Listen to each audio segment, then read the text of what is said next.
ठीक है। Harmonisation and parameter of optimisation सब पढ़ लिए हैं, लेकिन अब हमारी स्टार्ट हो रही प्रोसेसिंग ऑफ ऑप्टिमाइजेशन, ठीक है।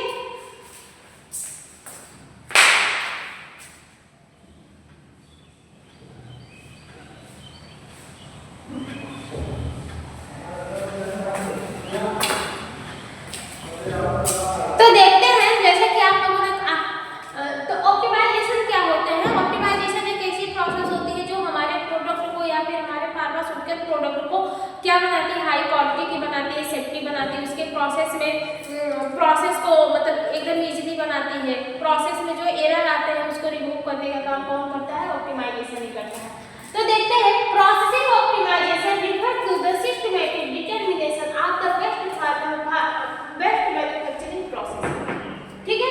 प्रोसेसिंग ऑप्टिमाइजेशन एक ऐसी टॉपिक होती है, मतलब कि एक सिस्टमैटिक प्रोसेस होती है जिसके थ्रू डिटरमाइन किया जाता है बेस्ट मैन्युफैक्चरिंग प्रोसेस को, जिसके थ्रू क्या डिटरमाइन किया जाता है, बेस्ट मैन्युफैक्चरिंग प्रोसेस को।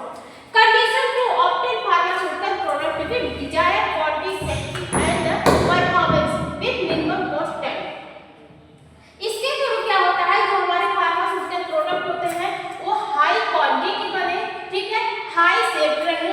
इसके अलावा जो परफॉर्मेंस करते समय जो हम लोग दवा बनाते हैं, दवा को बनाते समय जितने भी प्रोसेस होते हैं उस प्रोसेस को परफॉर्मेंस करते समय जो कॉस्ट होते हैं उसको भी रिड्यूस करने का, उसको भी कम करने का काम करें, और जो इसमें ज़्यादा टाइम इन्वेस्ट होती है उसको भी कम किया जाता है, किसके थ्रू, ऑप्टिमाइजेशन प्रोसेस के थ्रू, ठीक है। प्रोसेसिंग ऑफ ऑप्टिमाइजेशन, ठीक है, बात समझ में आया। मीन्स की प्रोसेसिंग ऑफ ऑप्टिमाइजेशन एक ऐसी टेक्निक होती है जो क्या करती है, जो टाइम को कम करती है, कास्ट को कम करती है, टाइम को कास्ट को मिनिमाइज करके वो हमारे फार्मास्यूटिकल प्रोडक्ट को बेस्ट प्रोडक्ट बनाने में मदद करवाती है, ठीक है। ये भी हमारी कौन सी होती है, सिस्टमैटिकली प्रोसेस होती है। तो वही बोल रहा है, तो वहाँ प्रोसेस में तो वही रहेगा। ऑप्टिमाइजेशन एक टाइप का सिस्टमैटिकली प्रोसेस होता है जो डिटरमाइन करता है कि जो हमारा फार्मास्यूटिकल प्रोडक्ट आ रहे हैं वो हाई क्वालिटी के हो, हाई एफिकेसी के हो, ठीक है। इसके अलावा प्रोडक्ट को बनाने में जितना भी टाइम इन्वेस्ट हो रहा है, जो भी कॉस्ट इन्वेस्ट हो रहा है वो कम कॉस्ट में हो, कम पैसे में हो और कम टाइम में हो जाए। ये किसकी देन होती है, ऑप्टिमाइजेशन की देन होती है, ठीक है। तो देखते हैं it focus on optimisation process parameter not the formulation composition. ये जो ऑप्टिमाइजेशन, जो प्रोसेसिंग ऑफ ऑप्टिमाइजेशन होती है, ये सिर्फ फोकस करती है हमारे जो हमारे फार्मूला है, ठीक है, जो हमारे प्रोसेसिंग, जो एक ड्रग को बनाने के लिए जो जो प्रोसेस होती है उस पर फोकस करता है, लेकिन उस ड्रग में कौन कौन से फार्मूला मिले हैं उस पर फोकस नहीं करता है। बात समझ में आई।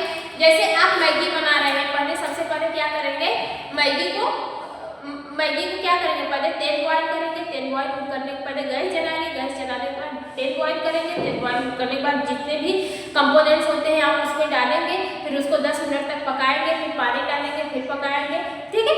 तो ये जो होती है प्रोसेसिंग होती है, मैगी को बनाने की प्रोसेस होती है। अब मैगी में क्या क्या मिक्स किए हैं, टमाटर है, धनिया है, मिर्च है, गोभी है, शिमला मिर्च है, गाजर है, ये सब की स्टडी नहीं हो रही है, सिर्फ प्रोसेसिंग मैगी को किस प्रोसेस से बनाया जाए उसकी स्टडी कर रहे हैं।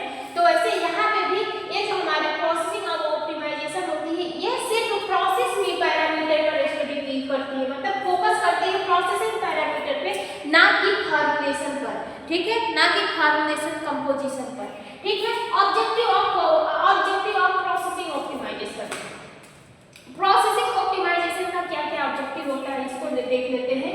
To obtain uniform and reproducibility product quantity, ठीक है। ये क्या करता है, प्रोसेसिंग ऑफ ऑप्टिमाइजेशन एक यूनिफॉर्म, एक समान और रिप्रोडक्टिबल प्रोडक्ट क्वांटिटी, एक समान ड्रग को बनाता है और उस ड्रग की एक समान क्वांटिटी को रखने में मदद करता है, ठीक है। To reduce batch to batch variation, ठीक है। और बैच टू बैच वेरिएशन मतलब कि अगर आप किसी भी कंपोनेंट को बना रहे हैं, हर बैच में कोई ना कोई एरर आ रहा है, मतलब आपकी खराब हो जा रही है किसी न किसी एरर से, किसी न किसी गलती से, वो जितने भी वेरिएबल आते हैं, वेरिएशन आते हैं, सबको क्या करते हैं, रिड्यूस करने का काम हमारा ऑप्टिमाइजेशन करता है, ठीक है। टू इम्प्रूव स्केल-अप फैसिलिटी, ठीक है। इसके अलावा फीसिबिलिटी, इसके अलावा ये हमारे स्केल-अप फैसिलिटी को भी, एक दवा की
अंदर कन्वर्ट कर सकते हैं, और वो कौन किससे पता चलता है?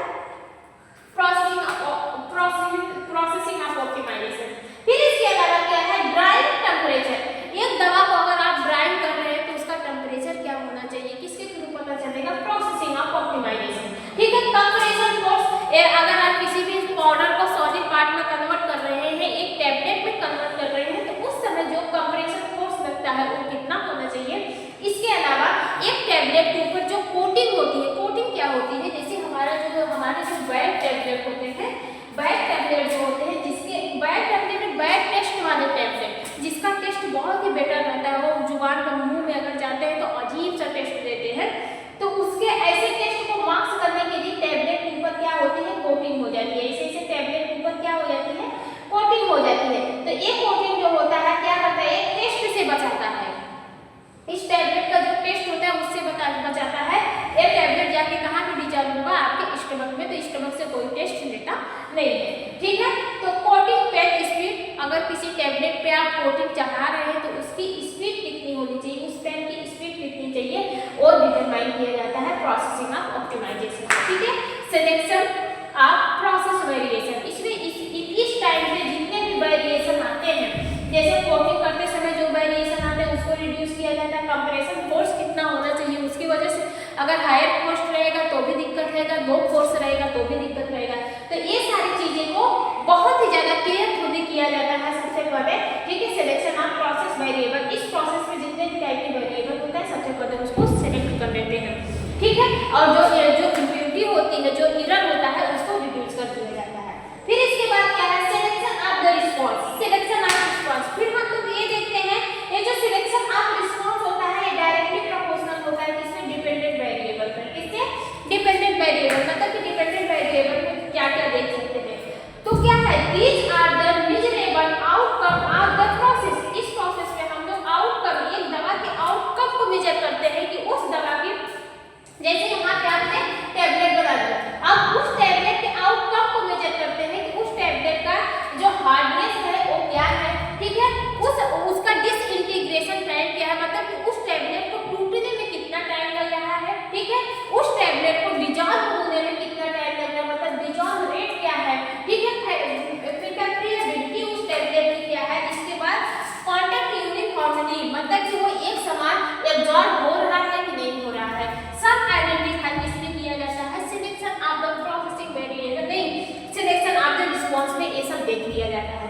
ठीक है, पहले से ही पता होना चाहिए कि ये हमारा टैबलेट 2 मिनट में मतलब 2 मिनट में टूटेगा, 1 मिनट में डिसॉल्व होगा, 3 मिनट में पूरी दवा हमारे बॉडी में, हमारे ब्लड में एब्जॉर्ब हो जाएगी। ठीक है, एक इसमें देखा जाता है, सिलेक्शन ऑफ रिस्पांस में देखा जाता है। ठीक है, किसके थ्रू देखा जाता है? प्रोसेसिंग ऑफ ऑप्टिमाइजेशन में ही देख लिया जाता है। फिर तीसरा कौन सा है? Selection of experimental design. फिर इसके बाद सेलेक्ट किया जाता है एक्सपेरिमेंटल डिजाइन को, कि हमारा जो टैबलेट है वो किस एक्सपेरिमेंटल डिजाइन से बना जाएगा। ठीक है, बनाया जाएगा। तो पहला सबसे पहला कौन सा? Stratified design. सबसे ज्यादा यूज होने वाली यही है। कौन सी है? Stratified design are used to reduce expression and study interaction. यही जो हमारी कौन सी स्ट्रैटिफिकल डिजाइन होती है, यही क्या करते हैं? रिड्यूस करती है एक दवा की एक्सपेरिमेंटल को। इसके अलावा वो दवा, एक दवा अगर आप बनाएंगे तो उसके साथ बहुत सारे दवा रहेंगे, बहुत सारे केमिकल रहेंगे, बाइंडिंग एजेंट्स रहेंगे, डिसइंटीग्रेटिंग एजेंट्स रहेंगे, प्रिजर्वेटिव रहेंगे। ठीक है, colouring agent, flavouring agent, sweetening agent, सारे एक दवा के साथ मिले रहते हैं। तो उन सब में जो रिएक्शन भी होता है ना, उसका भी आइडेंटिफाई हमारा निकाल देता है कौन से? Statistical designer. स्टैटिकल डिजाइनर के थ्रू उस दवा को आइडेंटिफाई करके निकाल दिया जाता है। ठीक है, कौन कौन सी टेक्निक यूज होती है? फैक्टोरियल डिजाइन वाली टेक्निक यूज होती है, फिर control composition design technique use होती है, फिर इसके बाद क्या है? Box differential design technique use होती है। ठीक है, इतने डिजाइन क्या होती है? यूज होती है। फिर इसके बाद आपका कौन सा है? स्टेप 4 में क्या है? Conducting experimental role. कौन सा है? स्टेप 4 आता है। 3 स्टेप हो गया। सबसे पहले स्टेप कौन सा है? Selection of the process variation. दूसरा क्या है? Selection of the response. तीसरा कौन सा है? Selection of the experimental design. फिर चौथा क्या है? Conducting experimental run. ठीक है, ये देखते हैं experiment experiment are performs as further, ठीक है, फर्दर होगा, फर्दर सिलेक्टेड डिजाइन, जो जितने भी एक्सपेरिमेंट परफॉर्म्स किए जाते हैं वो एक सिलेक्टेड डिजाइन के थ्रू ही किए जाते हैं। पहले सो डिजाइन सिलेक्ट रखी। Process parameter are variate and difference level, जो प्रोसेस पैरामीटर होते हैं वो वेरिएट होते हैं और उनका लेवल भी क्या होता है, डिफरेंस होता है। जैसे ग्रेजुलेशन है, एक पाउडर को आप ग्रेजुलेट फॉर्म में, जैसे ये हमारा पाउडर है, ये हमारा क्या है, पाउडर है, लेकिन इस पाउडर को हम लोग क्या करते हैं, ग्रेजुलेट फॉर्म में कन्वर्ट करते हैं, ठीक है। एक पाउडर को ग्रेजुलेट फॉर्म में कन्वर्ट करने के लिए कितनी टाइम होनी चाहिए, 5 मिनट, 10 मिनट, 15 मिनट, इसके बीच में एक पाउडर को ग्रेजुलेट फॉर्म में कन्वर्ट किया जाता है, ठीक है। फिर ड्राई टेम्परेचर, एक टैबलेट को, एक पेज को, किसी को भी जो ड्राई है, वो जो मतलब कि बहुत ज़्यादा गीला है, उसको ड्राई करने के लिए कितना टेम्परेचर यूज कर सकते हैं, 40, 50 और 60 डिग्री सेल्सियस के टेम्परेचर पर हम उसको ड्राई कर सकते हैं, ठीक है। फिर स्टेप 5 में क्या है, development of the mathematical model. फिर स्टेप 5 में डेवलप होता है मैथमेटिकल मॉडल्स का, ठीक है। The relationship between variable and the response in the expression using a polynomial equation, ठीक है। मतलब इसमें रिलेशनशिप किसके किसके बीच में जाना जाता है, वेरिएबल और रिस्पांस के बीच में रिलेशनशिप को आइडेंटिफाई किया जाता है, किसके थ्रू किया जाता है, यूजिंग ए पॉलिनोमियल इक्वेशन, एक पॉलिनोमियल इक्वेशन के थ्रू किया जाता है, ठीक है। मतलब कि डेवलपमेंट ऑफ मैथमेटिकल सोर्स, इसमें रिलेशनशिप पता किया जाता है वेरिएबल के बीच में और जो उससे रिस्पांस आ रहा है उसके बीच में, ठीक है। तो किसके थ्रू किया जाता है, नॉमिनल इक्वेशन, पॉलिनोमियल इक्वेशन के थ्रू किया जाता है। क्या है, y, ठीक है, y equal to b0 plus b1, ठीक है, x1 प्लस b2 x2, ठीक है।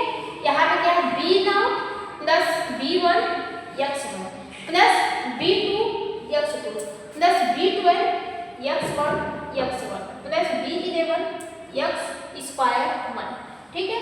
ये इसका होता है, जहाँ पे देखा जाए कि जो हमारा y होता है वो रिस्पांस होता है और जो x1 x2 है वो क्या है, प्रोसेसेस वेरिएशन है, ठीक है। जहाँ पे b है वो हमारा है रिग्रेशन कोफिशिएंट, तब एक दूसरे के बीच का रिग्रेशन कोफिशिएंट होता है, ठीक है। तो अभी हमारा प्रोसेस ऑफ ऑप्टिमाइजेशन कंप्लीट नहीं हुआ है, बहुत लंबी टॉपिक है, हम इसको चाहते हैं कि 2 वीडियो में कंप्लीट हो, ठीक है। तो प्रोसेस ऑफ ऑप्टिमाइजेशन को हम अब नेक्स्ट वीडियो में समझेंगे, ठीक है। अभी बहुत सारे टॉपिक ये बचेंगे, इसका एडवांटेज और डिसएडवांटेज लेकर हमको एक लेक्चर और अलग से पढ़ाना पड़ जाएगा, बहुत लेंथी हो जाएगा, तो हम इसको अलग अलग पार्ट में बांट देते हैं। आज के लिए इतना ही, फिर मिलते हैं नेक्स्ट वीडियो में। आई होप आपको समझ में आया होगा, बाकी जिन किसी को भी नहीं समझ में आया वो कमेंट करके पूछ सकते हैं, मैं रिप्लाई देने की पूरी कोशिश करूँगी।